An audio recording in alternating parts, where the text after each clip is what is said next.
네, 새 아침에 밝았습니다. 안녕하세요. 토마토 모닝쇼 김수경입니다. 한 주 내내 지루한 숨고르기였습니다. 자연스러운 조정 내지는 횡보 정도의 흐름이 나타났는데요. 그래서 당분간은 조금 더 이러한 소강 국면이 이어질 것으로 보는 시각이 많습니다. 이러한 구도 속에서 향후 증시를 움직일 만한 키포인트, 중요한 변수 한 3가지 정도로 압축을 해서 볼 수가 있겠는데요. 과연 스페인이 전면적인 구제 금융을 신청을 할 것인지 여부와 또 다음 달부터 이제 시작이 되죠. 3분기 어닝 시즌 그리고 미국의 경제 지표 한 요 정도입니다. 무엇보다도 이제 3분기 실적이 중요한 변수령이 될 것으로, 분수령이 될 것으로 전망이 되고 있는데요. 그동안 지수보다는 종목별, 업종별 순환매에 순응하는 전략이 유리하다는 전략들이 좀 많이 나오고 있습니다. 특히 또 이번 주는 추석 연휴를 앞두고 있는데요. 수익 많이 내는 한 주, 또 토마토 모닝쇼와 함께 열어가시기를 바라겠습니다. 먼저 지난 주말 마감이 된 해외 시장의 흐름부터 둘러보겠습니다. 김민지 기자입니다.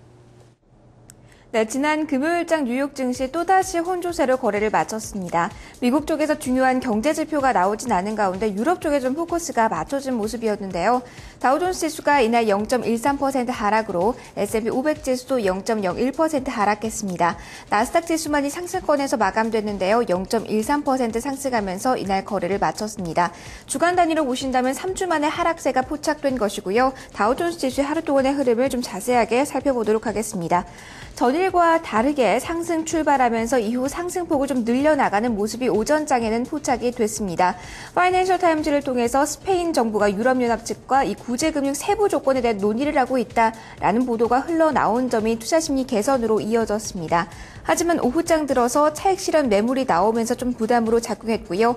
여기에다가 이날 뉴욕 증시 선물 옵션 동시 만기일이기도 했는데요. 다우존스 지수의 편입 과정이 이루어지는 가운데 결국 하락 쪽으로 방향이 틀어지면서 거래가 마감됐습니다. 업종별로 보신다면 혼조 양상이었습니다. 가장 큰 폭으로 하락세를 기록한 쪽이 금융업종이었는데요. 이날 0.43% 하락하면서 거래 마감됐습니다. 반면에 에너지 업종 0.17% 강보합권에서 거래 마감됐고요. 통신업종 역시 0.1% 상승으로 이날 거래가 마감됐습니다.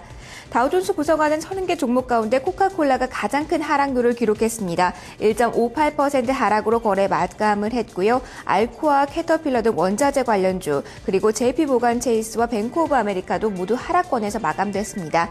반면에 이날 상승한 쪽 보신다면 엑손모빌 올라와 있고요. 여기에다가 맥도날드까지 0.6% 상승이 포함이 되어 있습니다. 앞서 말씀드렸듯이 이날 다우지수 편입이 이루어졌는데요. 이날 마감 후에 이제 다음 거래일부터 월요일장부터 크라프트 푸드가 빠지고요. 유나이티드 헬스그룹이 이 다우지수에 편입된다는 점을 참고적으로 확인을 해보시기 바랍니다. 유럽 쪽으로 넘어가 보겠습니다. 영국 증시를 좀 제외하고는 상승이 나왔습니다. 범유럽 지수도 이날 1%에 가까운 상승률을 기록됐고요. 프랑스 캬크 지수가 0.59%, 그리고 독일의 닥스 지수도 0.8% 오르면서 거래가 마감됐습니다. 전반적으로 이날은 금융주의 흐름이 상당히 좋았는데요. 주요국 증시 가운데 프랑스 증시에 속한 금융주 마감 동향을 좀 살펴보겠습니다.